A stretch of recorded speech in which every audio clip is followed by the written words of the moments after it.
കൂടുതൽ പേരും നമ്മളിപ്പോൾ വീടെന്ന സ്വപ്നം ഇപ്പോൾ എല്ലാവരും കയ്യിൽ പൈസ ഉണ്ടായിട്ട് ചെയ്യുന്നവരായിരിക്കില്ല. അല്ലല്ല. അപ്പോൾ വീടെന്നുള്ള സ്വപ്നം കാണുന്നേക്കാൾ മുമ്പ് ലോൺ എങ്ങനെ എടുക്കാന്നുള്ളതായിരിക്കും ആദ്യം ചിന്തിക്കുന്നുണ്ടാവുക. അപ്പോൾ ഇതിന് കുറേ പേപ്പേഴ്സ് വർക്ക് ഉണ്ട്, കുറേ പിന്നാലെ നടക്കണം, നമ്മുടെ ചെരുപ്പ് തെയ്യും, സമയം നഷ്ടമാവും.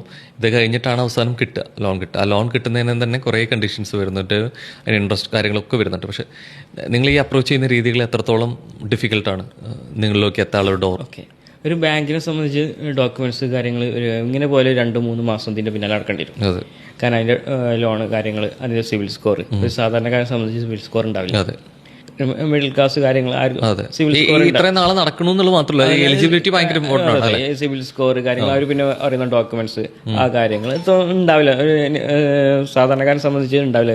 ഗവൺമെന്റ് സ്റ്റാഫ് കാര്യങ്ങൾ ഇവർക്കൊക്കെ ഉണ്ടാവുള്ളൂ. ഇവർ പറയുന്ന ഡോക്യുമെന്റ്സ്, അതല്ലെങ്കിൽ ഇവർ പറയുന്ന ഇൻട്രസ്റ്റ് കാര്യങ്ങളൊക്കെ അത്രയും ഹ്യൂജ് ഇൻട്രസ്റ്റ് ആണ് വരുന്നത്. അല്ലെങ്കിൽ എടുക്കുന്ന എമൗണ്ടിന്റെ 2 അല്ലെങ്കിൽ 3 ഇരട്ടിയോളം നമ്മൾ തിരിച്ചു കൊടുക്കുന്നുണ്ട്, ഇൻട്രസ്റ്റ് ആയിട്ടും കാര്യങ്ങളായിട്ട്. അങ്ങനെ വരുമ്പോഴാണ് നമ്മളെ സംബന്ധിച്ച് ഇവിടെ ആകുമ്പോൾ അതൊന്നിൻ്റെ ആവശ്യം വരുന്നില്ല. സിവിൽ സ്കോർ ആയാലും ഒറിജിനൽ ഡോക്യുമെന്റ്സ് കാര്യങ്ങളൊന്നും വേണ്ട. നമുക്ക് വരുന്നത് നാച്ചുറൽ ഓട്ടോ ഡെബിറ്റ് കാര്യങ്ങളൊക്കെയാണ് വരുന്നത്. അതിൽ സിവിൽ സ്കോറിന്റെ ആവശ്യമില്ല. അത് നമുക്ക് 1 വീക്ക് കൊണ്ട് തന്നെ നമുക്ക് അവർ കസ്റ്റമറെ സംബന്ധിച്ച് പ്ലാൻ ഉണ്ടെങ്കിൽ പെട്ടെന്ന് തന്നെ സ്റ്റാർട്ട് ചെയ്യും. അതല്ലെങ്കിൽ പ്ലാൻ മുതൽ ഉള്ള കാര്യങ്ങൾ ഇവിടുന്ന് ചെയ്യാം. അതിന് യാതൊരു ഡിലേ കാര്യങ്ങളും നമ്മൾ വരുന്നില്ല. ഓക്കെ, നമ്മളീ എല്ലാ അർത്ഥത്തിലും നമ്മൾ ലോക്ക് ചെയ്യുന്ന രീതിയിലേക്കാണ് ബാങ്കിന്റെ ഇടപെടലുകൾ വരിക. നമ്മൾ ഇത്ര നാൾ നടന്നു, അവർക്ക് വേണ്ട ഡോക്യുമെന്റ്സ് ഒക്കെ കൊടുക്കണം. നമ്മൾ സിവിൽ സ്കോറിന് മാത്രമല്ല, നമ്മളിൽ നിന്ന് തിരിച്ച് പൈസ അടച്ചാലും തിരിച്ച് ഈടാക്കാനുള്ള വകുപ്പുണ്ടോ എന്ന് നോക്കിയിട്ട് വരെ ആയിരിക്കും ബാങ്ക് കൊടുക്കുന്നത്. എന്നിട്ട് വരെ കൂടുതലുണ്ടാവുന്നത് തിരിച്ചടയ്ക്കാൻ പറ്റാത്തതും അല്ലെങ്കിൽ ജപ്തി ചെയ്യുന്ന കേസുകളും ഒക്കെ നമ്മൾ കുറേ കേൾക്കുന്നുണ്ട്. ഇത്രത്തോളം ഡോക്യുമെന്റ്സ് ഇല്ല, ഭയങ്കരമായിട്ട് ഈസി ആയിട്ട് അപ്രോച്ച് ചെയ്യാൻ പറ്റും എന്നുള്ളത്.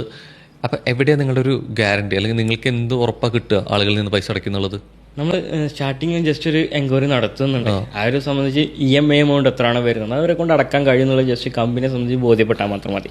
പിന്നെ ഏതൊരു സ്വപ്നമാണ് വീട് എന്നുള്ളത്, അതിൽ കൂടുതൽ നമുക്ക് ഇതുവരെ വന്നിട്ടില്ല. അങ്ങനെ EMI അടക്കാത്തൊരു കേസ് വന്നിട്ടില്ല. ചില കേസുകൾ ഹോസ്പിറ്റൽ കേസ് കാര്യങ്ങളൊക്കെ വരുമ്പോൾ 1-2 മാസം ചിലപ്പോൾ അങ്ങോട്ടും വരാം.